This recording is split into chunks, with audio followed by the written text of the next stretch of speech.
My daughter called me on a Thursday morning, and I knew something was wrong before she even said a word. It wasn't what she said.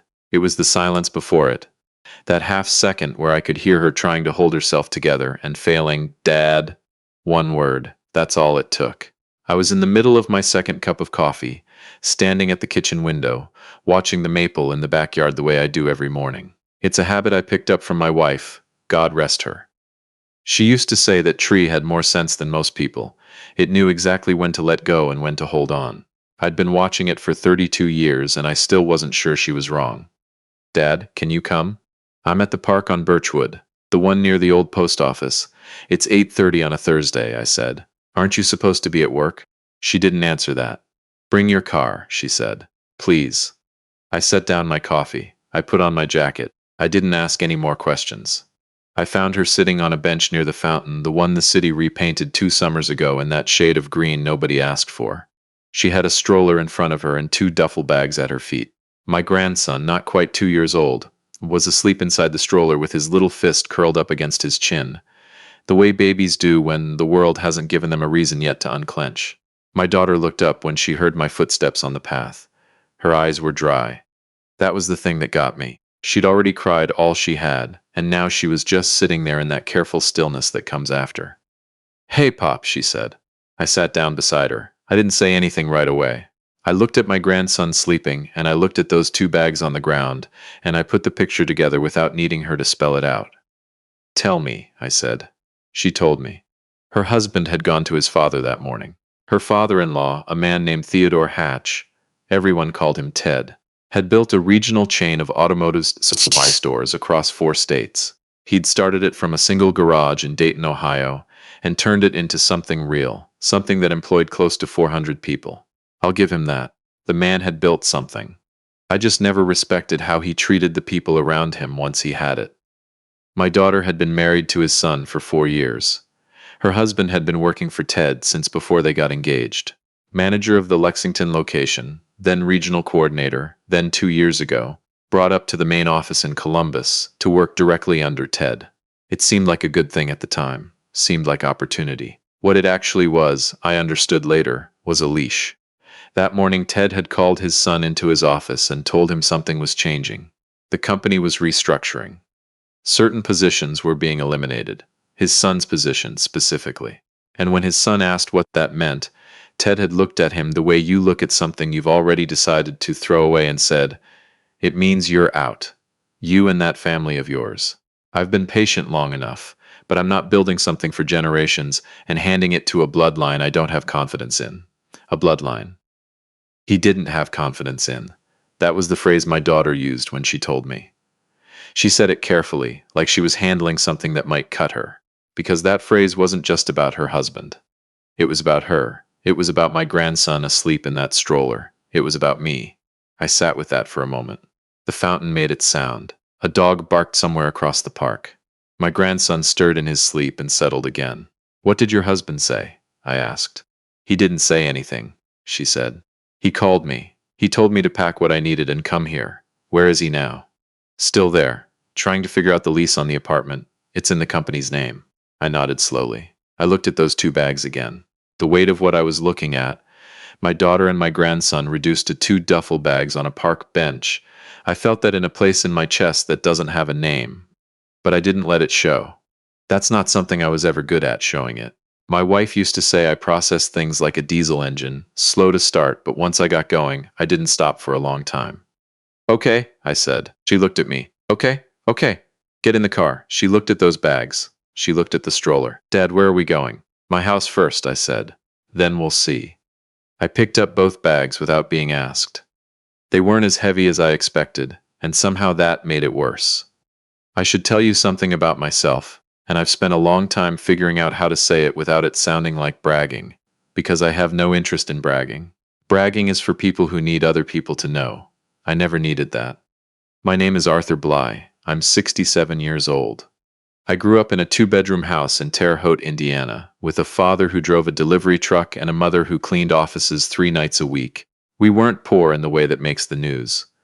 We were poor in the quiet, everyday way, the kind where you learn early that nothing is guaranteed and nothing comes without work, And you either make your peace with that or you spend your whole life bitter about it. I made my peace with it.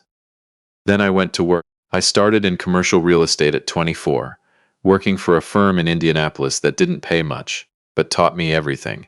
I learned how buildings were financed, how leases were structured, how the money actually moved. I worked 12-hour days for 6 years. I saved everything I could. At 31, I made my first small acquisition, a strip mall in a suburb of Indianapolis that everyone else thought was too far from the highway. I thought they were wrong. I was right. That was the first one.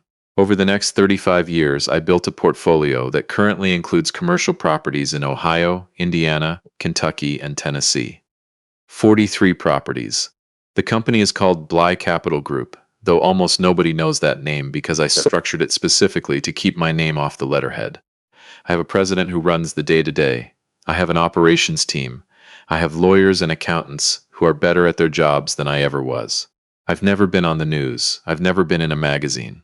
I drive a 2019 Ford F-150 because I like trucks, and I don't see the point of spending money on something that depreciates the second you leave the lot. I did not tell any of this to Ted Hatch or to his son in the 4 years my daughter was married into that family. That was not an accident. I'm not a suspicious man by nature, but I've been in business long enough to know that the moment people understand what you have, they change. The way they talk to you changes. The way they listen changes. What they want from you changes. I wanted to watch Ted Hatch be himself, with no performance for my benefit. And for 4 years, that's exactly what I got. I had seen how he spoke to servers at restaurants. I had heard how he talked about his employees, the ones who weren't in the room. I had noticed the way he laughed at certain kinds of people, a particular laugh that meant he thought they were beneath him, and I had watched how he treated my daughter at family dinners, with a kind of polite tolerance that made clear she was an accessory in his mind, not a person. I noted all of it. I said nothing. I waited. I'm good at waiting. My son-in-law came to the house that evening. He looked like a man who had been awake for 30 hours, which he probably had. He sat at my kitchen table, and he kept apologizing, which I kept telling him to stop. You didn't do anything wrong, I said. I should have seen it coming. I should have... Stop, I said. Eat something. I put a plate in front of him. He ate. He was good to my daughter, this young man. That I knew. He wasn't flashy or ambitious in the way Ted seemed to want, but he was steady and decent and genuinely kind to her in the ways that actually matter over a long marriage. I'd watched that too. After he ate, I asked him one question. What was the reason he gave? The real one, not the restructuring. He looked at the table. He said he'd done his research. Said he looked into your background when we got engaged, and he didn't find much. Said he'd built something real, and he wasn't going to compromise the future of the company by bringing in people from... He stopped. Go on, I said. From ordinary stock, his words. Ordinary stock. I turned that phrase over in my mind the way you turn a stone you've found in a riverbed, just looking at it, feeling the weight and the shape of it. Okay, I said. Okay? He looked at me the way my daughter had looked at me in the park. You're going to need a job, I said. Come to my office Monday morning. I'll text you the address. He blinked. Your office? Yes, you haven't. He stopped. What do you do, Arthur? I've always wondered. You never really said. I'll tell you Monday, I said. I should explain something about the Hatch Automotive Group, because it matters. Ted Hatch was not a small operation. He had 31 locations across Ohio, Indiana, and Kentucky. He was proud of that. He talked about it at every family occasion, usually around the time the second bottle of wine appeared. The expansion, the locations, the revenue numbers that he'd drop in a voice that was casual but not quite casual enough.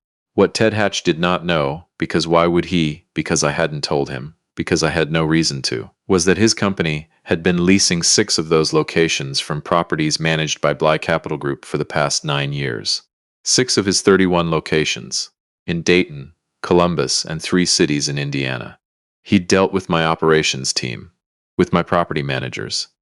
The name on the lease agreements was a holding company, the way I structure all of them, and Ted had never looked closely enough to trace it back. I hadn't planned for that to become relevant. I hadn't even thought about it in those terms. It was simply business. Properties I owned, tenant that paid, straightforward arrangement. But when my son-in-law sat at my kitchen table and told me that Ted Hatch had used the words ordinary stock to describe my family, I thought about those 6 locations. And I made a decision, not out of anger, I want to be clear about that. Anger is a terrible reason to make a business decision. I made the decision because I had looked at this man for 4 years and concluded that he understood one language, and it wasn't kindness, and it wasn't reason, and it wasn't the kind of quiet conversation I might have preferred. He understood power. He understood what it meant when something he relied on could be taken away. I called my president on Friday morning. I told him I wanted a full review of our lease agreements with Hatch Automotive. I told him I wasn't renewing 2 of them when they came up in the next quarter. I told him to reach out to the other 4 and begin exploring our options. Then I called my attorney. Then I went back to watching the maple tree out the kitchen window, and I had my coffee, and I didn't think about it again for the rest of the weekend. Monday morning, my son-in-law showed up at the address I'd texted him. I'd asked him to be there at 8. He texted me from the parking lot at 7:52. "This is a big building," he wrote. "You sure this is right?" 12th floor, I texted back. He came up. He stepped off the elevator into the lobby of Bly Capital Group, and he stood there for a moment, reading the name on the glass partition. My assistant, a sharp woman who's worked with me for 11 years, met him at the front and brought him back to my office. I was standing at the window when he walked in. The Columbus skyline was doing its usual thing, gray and unremarkable, and mine in a small way. I turned around. He looked at me. He looked at the office. He looked at the framed photographs on the wall, the groundbreakings, the ribbon cuttings, the signed documents that represented 43 years of very early mornings. He looked at the name on the desk placard. Then he looked back at me. "Arthur," he said. It wasn't a question exactly. More like the beginning of a sentence he didn't know how to finish. "Sit down," I said. "I'll explain everything." I told him all of it, not because I needed him to be impressed. I told him because he was my daughter's husband, and he was the father of my grandson, and he deserved to know who he'd married into. I should have told him sooner. That's something I've thought about since. He sat very still while I talked. When I finished, he was quiet for a long time. "Does she know?" he finally asked, meaning my daughter. "She knows I work in real estate," I said. "She knows I do well. The specifics? No. Why didn't you ever say?" I thought about how to answer that. "Because I wanted people around me who wanted to be around me," I said. "Not around what I have." He nodded slowly, like a man processing something that doesn't quite fit into the shape of the world he thought he was living in. "The job," he said. "You mentioned a job. I have a regional coordinator position open," I said. "Central Ohio. It's not your father-in-law's company. It doesn't have the title or the prestige he would have wanted for you. It pays well. And whoever holds that position reports directly to me, to you, to me." He was quiet again for a moment. "Why are you doing this?" he asked. "You don't have to. You took care of my daughter," I said. "You're a decent man, and you got knocked down by someone who had no right to knock you down." I paused. "I'm not doing you a favor. I'm making a sound hiring decision." That got a small, tired smile out of him. The first one I'd seen since Thursday. "Okay," he said. "Okay," I said. "Come back Wednesday and we'll do the paperwork." 3 weeks later, Ted Hatch called me. I don't know how long it took him to piece things together. Long enough that it wasn't immediate, which meant either his lawyers were slow, or he'd been hoping it would resolve itself. It didn't resolve itself. My number was listed on an old personal card I'd given him once, years ago, at one of the family dinners. I keep a few of those around. Plain white card, just a name and a number. Arthur Bly. No title, no company. He'd probably never thought to look at it twice. He called on a Tuesday evening. I was in the kitchen. I saw the number and I answered on the 3rd ring. "Arthur," he said. My name in his mouth had a different sound than it used to, less comfortable. "I think we need to talk." "Okay," I said. "I've been made aware that your company, Bly Capital, holds leases on several of our locations." 6, I'm told. "That's correct," I said. A pause. "We weren't informed of any non-renewal notices." "My team is saying 2 of the leases come up for renewal in Q2, I said. "We've decided not to renew. You would have received formal notice in the next few weeks. I'm sorry if the timing is inconvenient." Another pause, this one longer. "Arthur." His voice had shifted, not softer exactly, but aware. Like a man who has walked into a room and realized the furniture is arranged differently than he expected. "I think there may have been a misunderstanding with the situation with my son. I may have—" "How can I help you, Ted?" I said. He wasn't used to that. Someone cutting through his preamble. He cleared his throat. "I'd like to meet," he said. "Sit down and talk this through. I think there are things that weren't said that should have been said, and I'd prefer we handle this like reasonable." "I'm pretty busy these next few weeks," I said. My son-in-law just started a new position, and I'm spending a lot of time getting him up to speed. He's sharp. I think he's going to do well. Silence. I let it sit there. I see, Ted said finally. Was there anything else? I said. He didn't answer right away. I could hear him on the other end of the line, standing wherever he was standing, understanding something he hadn't understood before. No, he said. I don't think so. Have a good evening, I said. I set the phone down on the counter and stood there for a moment in my kitchen. The house was quiet. My daughter and grandson were in the guest room down the hall. They'd been staying with me while things settled, and the new apartment came together. I could hear my grandson making the sounds babies make when they're just waking up from a nap. Little indignant, sounds like they can't believe the world let them fall asleep. I walked down the hall and knocked on the door. My daughter opened it with my grandson on her hip. He looked at me with those serious eyes he has, the ones that don't belong on someone that small. Who were you talking to? She asked. Nobody important, I said. She knew I was lying, or at least simplifying, but she didn't push it. She handed me my grandson, and I held him against my shoulder, and he grabbed my collar the way he always does, with that grip that is stronger than it has any right to be. I walked him around the room for a minute the way you do, back and forth. Just the weight of him in my arms, and the late afternoon light coming through the curtains. My wife would have handled all of this differently. She would have called Ted Hatch herself within 24 hours and said exactly what she thought of him in language that was clear and direct and left no room for interpretation. She always said I was too patient, that I let things sit too long. Maybe. But things settled the way I wanted them to settle. And my daughter had her husband back, and her husband had a job he was good at, and my grandson was learning to say a few words now, small clumsy syllables that landed like gifts. Ted Hatch did not call back. The 2 lease renewals were not renewed. The other 4 are under review. My attorney handles all of it now, and I trust him completely. And I don't think about Ted Hatch very much at all. What I think about is a Tuesday last month when my son-in-law stopped by my office at the end of the day. He didn't have an appointment. He just knocked on the open door and stood in the doorway. Can I ask you something? He said. Sure. Did you know? When we got engaged, when all of this was just starting, did you already know about the leases? About his locations? I thought about that honestly. I knew the name of every tenant in my portfolio, I said. Yes. So you always knew you had this leverage over him. I knew I had a business arrangement with him, I said. There's a difference. He looked at me for a moment. When did you decide to use it? When he used the words ordinary stock to describe my family, I said. He was quiet. Then he said, he had no idea who you were.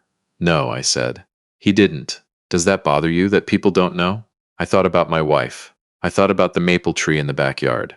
I thought about my father, who drove a delivery truck and never once complained about it, and who taught me by example that a man's worth has absolutely nothing to do with whether strangers are aware of it. It used to, I said, not anymore. He nodded. He looked like he was filing something away. Learning something. Get home, I said. Your wife is making dinner and your son is going to be wondering where you are. He smiled. A real one this time, not the tired one from that first Monday morning. He lifted a hand in a small wave and walked out, and I heard the elevator open and close. I turned back to the window. Columbus was doing its evening thing. Lights coming on. Traffic moving below. Ordinary Tuesday. I thought about what he'd asked me. Whether it bothered me that people didn't know. Here's the thing about building something quietly, over decades, in a way that nobody sees until it's already built. You stop needing people to see it. The need fades out, the same way a lot of things fade out as you get older. What stays is simpler. My daughter sleeping safely down the hall. My grandson's grip on my collar. My son-in-law learning to do good work. I didn't build what I built to impress Ted Hatch. I built it because I came from a 2-bedroom house in Terre Haute, and I believed that was a foundation, not a ceiling. Ordinary stock. I've thought about that phrase more than I intended to. But here's what I keep coming back to. The things Ted Hatch built, he built for legacy, for a name to carry on, for a kind of inheritance that's really just about controlling what comes after you. The things I built for different reasons, and the difference showed up in who we each were when things got hard. He needed someone to be beneath him. I just needed to know my family was taken care of. My grandson's name is James. He has his mother's eyes and his father's stubbornness and my wife's way of watching everything before he decides how he feels about it. Whatever he does when he grows up, Whatever he becomes, whatever he builds or doesn't build, it won't be because of a name or a pedigree or what some man in a corner office decided his bloodline was worth. It'll be because of who he is. That's the only kind of stock that matters. And it doesn't come from a balance sheet. It gets passed down the way my father passed it to me, and the way I hope I've passed it to my daughter, and the way I watch her and her husband passing it now to that little boy, with the serious eyes and the too strong grip. That's what Ted Hatch never understood. You don't inherit worth. You earn it quietly, day by day, in ways that nobody may ever see. And someday, if you've done it right, it's simply there, solid and unannounced, exactly when it's needed most.